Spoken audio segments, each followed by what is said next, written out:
Hello everyone, welcome to Michael's vlog, where I talk about things that I think are interesting or important to discuss. In this particular video, we're going to be talking about the legal allowed stayable time in the Philippines if you're coming from America, and that's pretty much what this video is going to be about. So let's talk a little bit about that. In terms of first entering into the Philippines, you'll be allowed to stay up to 30 days if you don't have a visa. However, if you get a visa, you'll be able to stay up to about 59 days.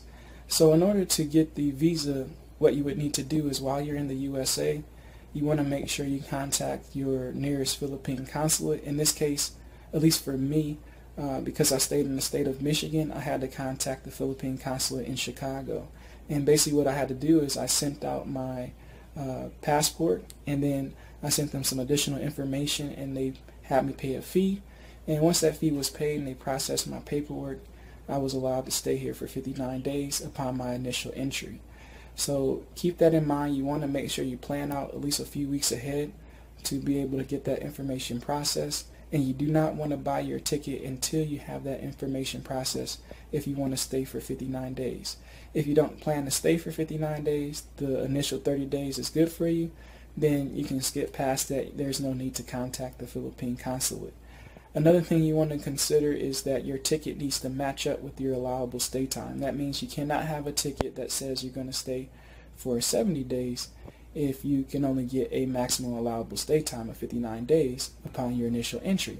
The same thing for the 30 days. You cannot have a ticket that says you're going to stay past 30 days if you didn't get the extended visa to do so. Okay?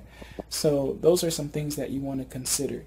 Also, if your ticket does not say it's a round trip, or a ticket that says that you're going to go to another location, or in other words, a onward ticket, then they may not allow you to even enter into the Philippines. So make sure that you have an onward ticket that says you're going to leave within that allowable stay time.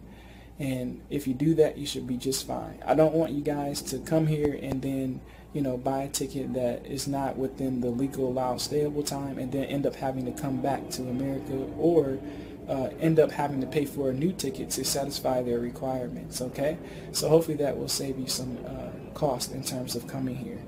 So I think that pretty much concludes everything that I want to say about the allowable stay time. Also, I guess I'll say one other thing. Make sure you always check before you plan your travel. Even though I'm telling you what the times that you're allowed to stay are, it could change. Even for the allowable stay time without the visa, that actually changed recently upon me actually visiting here. It used to be less than 30 days, but it was updated and changed.